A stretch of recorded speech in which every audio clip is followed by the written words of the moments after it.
Dan untuk membahasnya kembali, saudara, kita juga masih bergabung dengan pengamat politik Timur Tengah dan dunia Islam, ada Mas Hasibuloh Satrawi.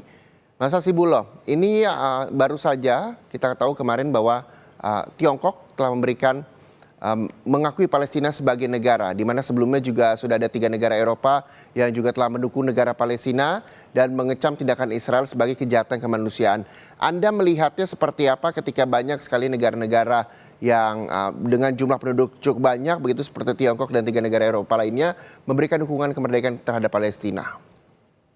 Ya, Mas Reza, sebenarnya melihat kondisi dunia hari ini, terutama yang terjadi di Palestina dan Amerika yang sedang sibuk dengan politik internal, Mhm. itu ini adalah kesempatan yang sangat bagus bagi Cina.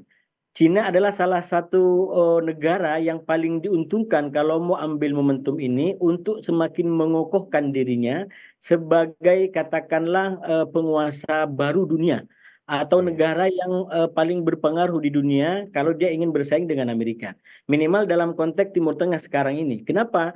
Karena dalam situasi Amerika yang cukup korodik situasi di dalamnya, kita lihat dalam banyak hal persoalan politiknya dan juga pertentangan sendiri yang disampaikan oleh sebagian warga Amerika Serikat, maka sebenarnya Cina mempunyai peluang yang sangat kuat untuk bagaimana menjadi pemain yang kurang lebih pilih tanding, menjadi sosok yang cukup menentukan, bahkan bisa dikatakan meningkatkan perannya Cina dalam konteks Timur Tengah paling tidak untuk ikut serta dan berperan melalui kasus Palestina Israel hari ini.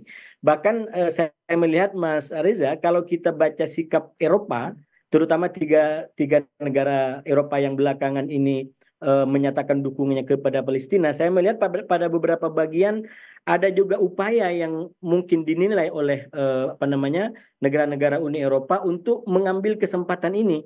Karena sekarang kalau arah kebijakannya Barat adalah Amerika, maka Eropa itu selalu terbayang-bayangi karena yang menjadi penentu adalah Amerika.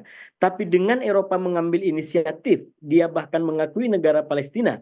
Bahkan beberapa negara yang saya baca itu sudah mulai makin jelas kebijakannya terhadap Palestina, Mhm. itu secara lapangan, terutama publik Timur Tengah dan negara-negara yang berpenduduk mayoritas Muslim, dia akan menjadi kayak semacam daya tarik baru. Dia akan menjadi kekuatan baru. Dia akan menjadi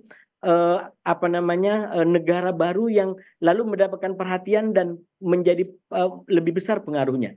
Itu minimal kita lihat misalkan pertemuan-pertemuan termasuk Indonesia terakhir melakukan pertemuan di Eropa untuk melihat isu-isu bagaimana tindak lanjut mendukung Palestina dan menyelesaikan konflik Palestina Israel ke depan. Nah, saya melihat Cina atau Tiongkok sebenarnya mempunyai kesempatan yang sama.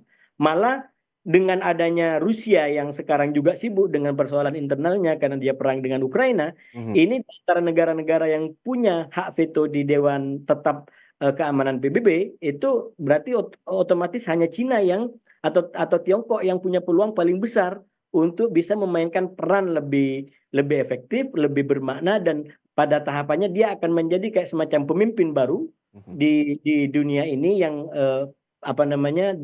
menyaingi apa yang selama ini dilakukan oleh Amerika Serikat. Begitu Ya, Mas Reza. masih pula dampak langsung ketika memang nantinya dukungan yang telah diberikan Tiongkok terhadap Palestina ini bisa berefek terhadap seluruh masyarakat dunia yang melihat bahwa Tiongkok ini nantinya akan jadi pemimpin baru. Dampak yang bisa Anda lihat dari pandangan Anda soal atau kasus ini seperti apa? Ya, sebenarnya kalau kita bicara dampak tentang peran Tiongkok di Timur Tengah, itu sekarang kita bisa contohkan dengan rekonsiliasi yang sudah terbangun di antara Iran dengan Arab Saudi. Oke. Itu salah satu otak utamanya, mediator utamanya adalah Tiongkok. Dan kita tahu Arab Saudi dengan Iran itu berada dalam posisi konfliktual yang sangat dalam, Mhm. bahkan sampai pada tahap memutus hubungan diplomatik dan tidak ada kantor perwakilan di negara masing-masing. Tapi dengan kreasi dan inisiasi dari Cina, maka kemudian dua negara yang bertahun-tahun ini berseteru dan sekarang sudah mulai berada di dalam kerjasama diplomatik. Nah, ini sebenarnya peran-peran Cina yang perlahan tapi pasti tapi cukup cukup cukup kuat di Timur Tengah. Nah, sekarang peluang menurut saya sudah terbuka karena sekali lagi Amerika dengan kondisi internalnya yang menurut saya tidak terlalu firm, tidak terlalu kuat untuk memberikan solusi yang pasti. Ya. Ini kadang-kadang dia apa namanya anti terhadap Israel, tapi kadang-kadang dia eh, yang saya baca sikap Amerika ini kalau belum terjadi, Amerika itu berupaya sebisa mungkin Israel tidak melakukan. Katakanlah seperti serangan Rafah. Diam Itu saja begitu ya kalau saya belum melihat ada dengan sungguh-sungguh perhatian Amerika dunia. mencoba untuk menahan Israel.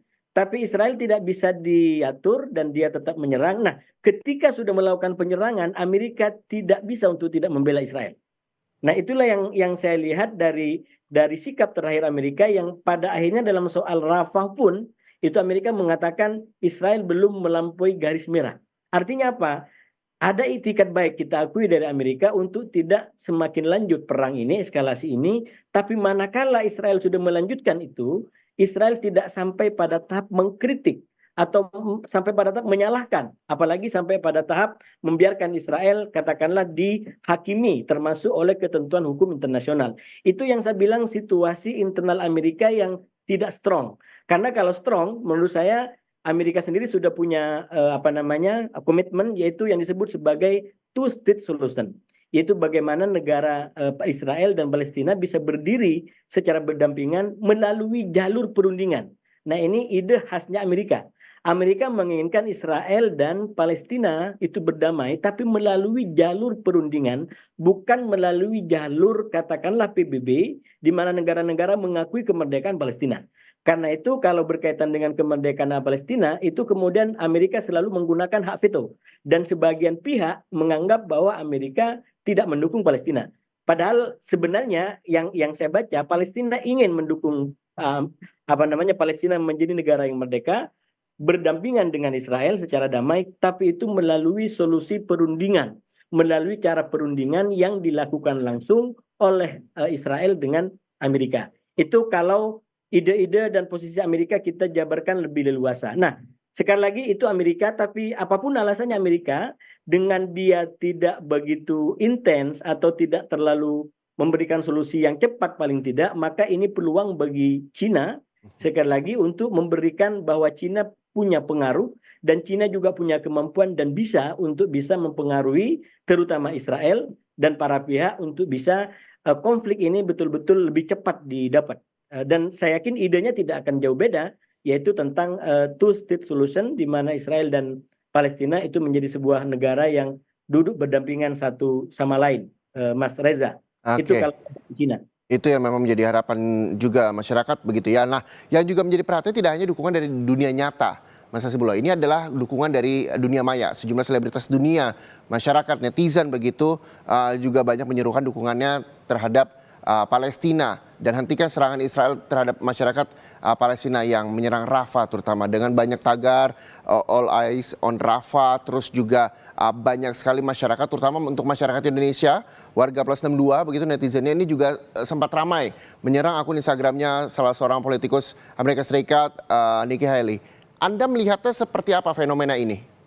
Ya, yang pertama kalau saya itu semakin menguatkan keyakinan dan iman saya tentang apa namanya perdamaian universal, tentang kemanusiaan universal, bahwa dunia itu ternyata dipersatukan oleh nilai-nilai kemanusiaan, bahwa kekerasan itu adalah sama, di mana-mana kekerasan itu adalah sama. Ya, Sekarang yang dilakukan oleh Palestina itu adalah kekerasan dan dunia bersikap. Israel kepada Palestina.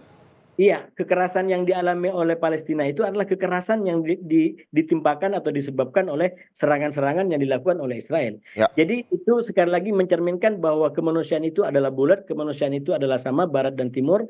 Dan yang kedua, Mas Reza, justru dalam konteks itu masyarakat dunia ini berarti sekarang sedang menunggu siapa tokohnya. Siapa pemimpin yang kita sebut sebagai dia berkomitmen keras dengan nilai-nilai kemanusiaan dan perdamaian global ini. Kalau Amerika dengan zigzagnya tadi sepertinya akan susah untuk bisa menampilkan diri di situ. Apalagi Barat selama ini dikenal dengan katakanlah problem standar ganda yang selalu saya sampaikan. Kalau menyangkut Israel maka ini adalah kemanusiaan, tapi ketika ini menyangkut Palestina, walaupun hampir sudah 36.000 di hari 239 perang ini, Mas Reza, itu seakan-akan kita masih butuh banyak bukti untuk mengatakan di situ ada kemanusiaan. ini kemanusiaan yang sudah terang benderang. Tapi kalau masih butuh bukti, ya itu mungkin persoalan-persoalan politik yang sedang mereka hadapi. Nah, dalam konteks itu menurut saya sekali lagi peta dunia hari ini, kemanusiaan dunia hari ini adalah membutuhkan tokoh, membutuhkan sosok yang mempunyai posisi yang kuat, sikap yang kuat untuk membela siapapun dia yang menjadi korban daripada aksi kekerasan dan mengalami dampak-dampak seperti yang hari ini terjadi di Palestina, Mas Reza.